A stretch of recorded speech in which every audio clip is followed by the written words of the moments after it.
अध्यारोपण का सिद्धांत देख लेते हैं, टॉपिक आ गया है। तो अध्यारोपण का सिद्धांत बेटा क्या बोलता है, ध्यान दो। अध्यारोपण के सिद्धांत की बात करें तो एक हम फंडा बता दें। देखो हमारे जीवन में या हम लोगों के जीवन में ऐसा नहीं होता कि भैया एक शादी कर ली, दूसरी शादी भी कर लेंगे, पहले वाली हमें कुछ नहीं बोलेगी, टांके तोड़ देगी, बेलना मार मार के मुंह फोड़ देगी।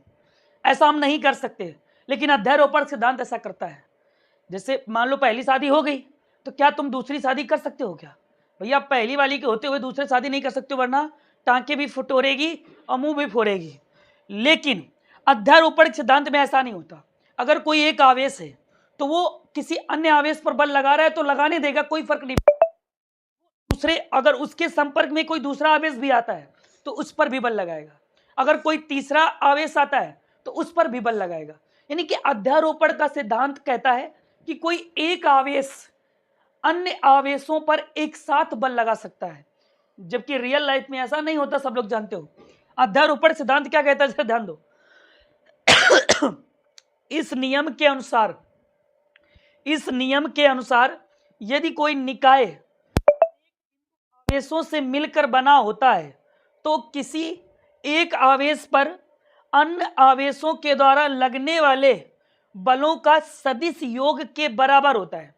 भैया अध्यारोपण का सिद्धांत कहता है कि यदि कोई निकाय कई आवेशों से मिलकर के बना है, जैसे मान लो बेटा यहाँ Q आवेश है, यहाँ Q1 है, इस जगह बच्चों Q2 है, और इस जगह Q3 है, इस जगह Q4 है, इस जगह Q5 है।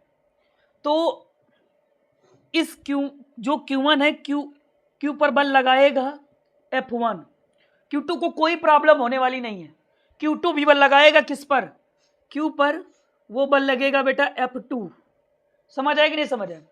और जो तुम्हारा Q3 है, Q3 भी बल लगाएगा Q पर, इस पर कोई भी प्रभाव नहीं पड़ेगा, ये होगा F3। क्लियर हुआ कि नहीं हुआ? ऐसे ही Q4 भी इस पर बल लगाएगा, ये होगा बेटा F4। Q5 भी बल लगाएगा, ये बल होगा F5। कहने का मेरे मतलब है कि भैया निकाय में स्थित एक आवेश पर अन्य आवेशों के द्वारा लगाए गए बल, सभी बलों का बीजगणितीय योग कुल बल के बराबर होता है।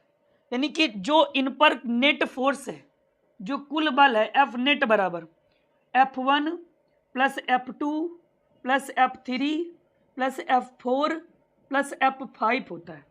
F नेट बराबर F1 plus F2 plus F3 plus F4 plus F5 होता है। अब बेटा अगर चाहो तो सारे मान रख दो, तो जब मान रखेंगे तो Q1 बटे कितना आ जाएगा, R1 मान लो, चाहे R मान लो, प्लस Q2 बटे R2 बन जाएगा बच्चों, प्लस Q3 बटे R3 बन जाएगा, प्लस Q4 बटे R4 बन जाएगा, प्लस Q5 बटे R5 बन जाएगा। तो क्लियर हुआ कि नहीं हुआ? ये सब जुड़ जाएंगे, यही होता है बेटा अध्यारोपण का सिद्धांत। बड़ा आसान है, समझ आ गया होगा, 1% दिक्कत नहीं हुई होगी।